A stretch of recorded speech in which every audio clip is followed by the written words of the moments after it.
Hello students.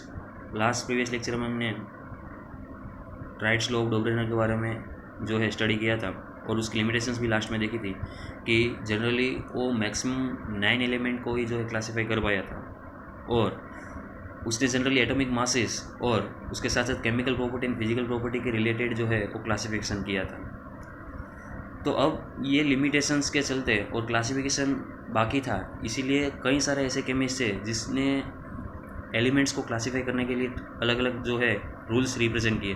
आज उनमें से ही एक रूल्स जो है हमारे सिलेबस में 5.1.2 न्यूलैंड्स लॉ ऑफ ऑक्टेव्स, उसके बारे में यहाँ पे स्टडी करेंगे। First of all, the attempt of Dobereiner encouraged other chemist to correlate the properties of elements with their atomic masses. जो डोब्रेनर ने ट्राई किया था एटॉमिक मास और केमिकल प्रॉपर्टी को ध्यान में रख के, तो उससे कई सारे अलग अलग केमिस्ट को जो है वो इंस्पिरेशन मिला कि केमिकल प्रॉपर्टीज यानी एटॉमिक मासेस को ध्यान में रख के हम क्लासीफाई कर सकते हैं एलिमेंट्स को।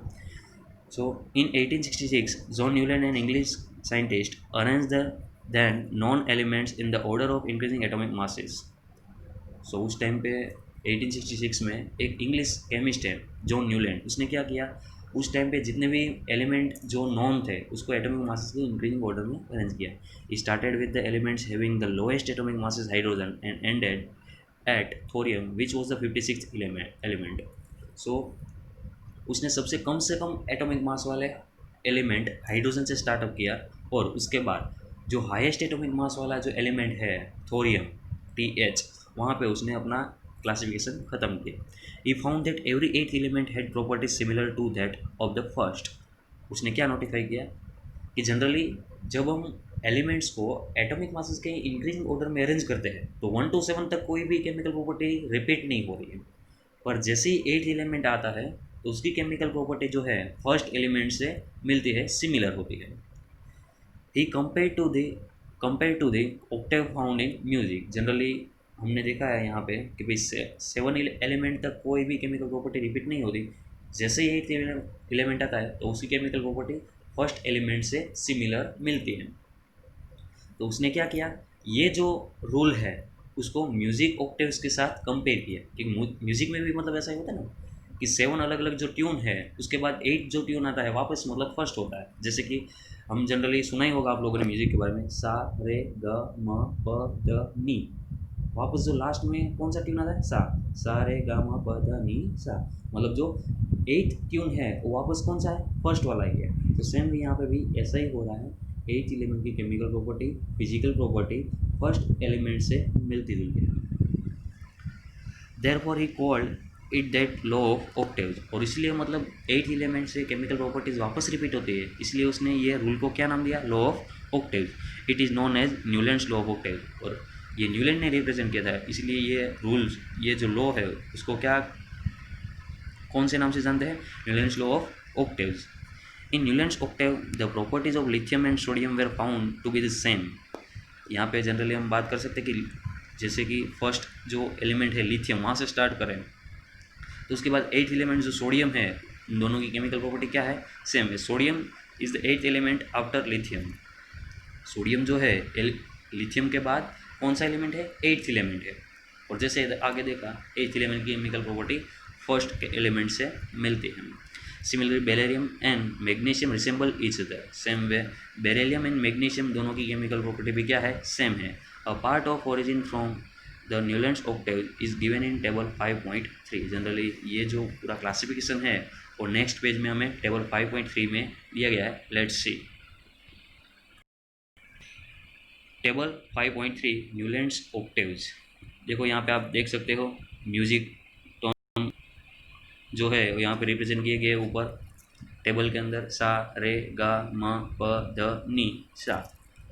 सो देखते हैं फर्स्ट जो ऑक्टेव्स है, hydrogen, lithium, beryllium, boron, carbon, nitrogen and oxygen, बराबर। और उसके बाद जो फ्लोरीन आता है तो फ्लोरीन की केमिकल प्रॉपर्टी हाइड्रोजन से मिलती है। उसके बाद सोडियम की केमिकल प्रॉपर्टी आगे जैसे देखा लिथियम से मिलती है, मैग्नीशियम की केमिकल प्रॉपर्टी बेरिलियम से मिलती है। सो 7 एलिमेंट ख़त्म हो जाने के बाद 8th एलिमेंट फर्स्ट से, 9th एलिमेंट सेकंड से, 10th एलिमेंट थर्ड से, ऐसे रिसेंबल जो है हम उसे कंपेयर कर सकते हैं क्योंकि सभी की केमिकल प्रॉपर्टी क्या होगी, सेम होगी। नेक्स्ट अब हम देखते हैं लिमिटेशंस कि न्यूलैंड्स ऑक्टेव रूल की लिमिटेशंस क्या है। So first of all 3 limitations जो है मेन है। First, it was found that law of octaves were applicable only up to calcium. Generally 9th में हमने देखा था कैल्शियम 2018 तक देखा था, 19 and 20 potassium and calcium 20 element है, बराबर।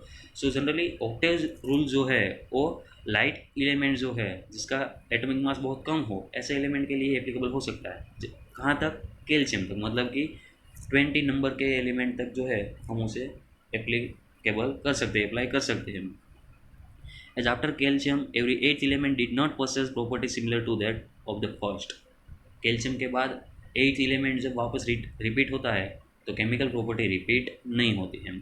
It was assume by Newland that only, अब ये फर्स्ट जो है लिमिटेशंस कि जनरली लाइट एलिमेंट के लिए एप्लीकेबल हो सकता है, बराबर। उसके बाद सेकंड जो उसकी ड्रॉबैक है, लिमिटेशन है, वो क्या है? It was assume by Newland that only 56 element exist in nature and no more elements would be discovered in the future, but later on several new elements were discovered whose properties did not fit into the law of octaves। सो John Newland ने मतलब assume कर लिया था कि पूरे world में, पूरे नेचर में सिर्फ 56 एलिमेंट ही एग्जिस्ट हो सकते हैं, उससे ज़्यादा कोई एलिमेंट जो है फ्यूचर में डिस्कवर नहीं होंगे, बराबर। सो उसने एज्यूम कर लिया कि बस इतने एलिमेंट, उससे ज़्यादा कोई एलिमेंट अब डिस्कवर नहीं होंगे।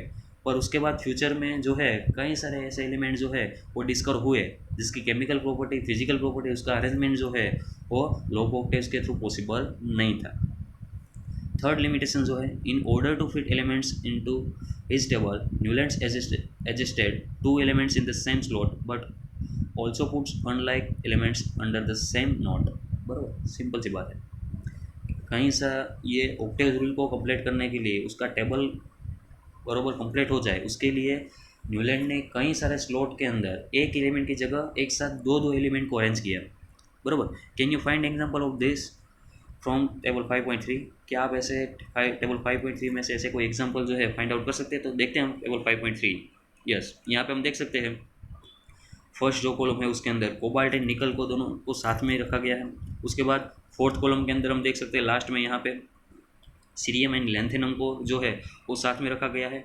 सो थर्ड जो उसकी लिमिटेशन है वो यही हमें रिप्रेजेंट करती है कि टेबल को प्रॉपरली कंप्लीट करने के लिए उसने कई सारे एलिमेंट को केमिकल प्रॉपर्टी सेम ना होने के बावजूद भी एक साथ एक स्लॉट में अरेंज किया। Not that cobalt and nickel are the same slot in and this are placed in the same column as a fluorine. यहाँ पे जैसे हमने फर्स्ट एग्जांपल देखा, कोबाल्ट एंड निकल जो है दोनों की केमिकल प्रॉपर्टी अलग अलग है, फिर भी दोनों को साथ में रखा गया। कौन से कॉलम में? फ्लोरीन वाले फर्स्ट कॉलम में उसको साथ में रखा गया। Chlorine and bromine which have very different properties, chlorine bromine which have very different properties than this elements iron, बराबर। यहाँ पे हम देख सकते हैं कि कोबाल्ट एंड निकल की केमिकल प्रॉपर्टी से फ्लोरीन एंड क्लोरीन की केमिकल प्रॉपर्टी बहुत डिफरेंट है, फिर भी प्रॉपरली टेबल अरेंज करने के लिए दोनों को उसके स्लॉट में एक साथ अरेंज किया गया। Iron which resemble cobalt and nickel its properties has been placed far away from this elements.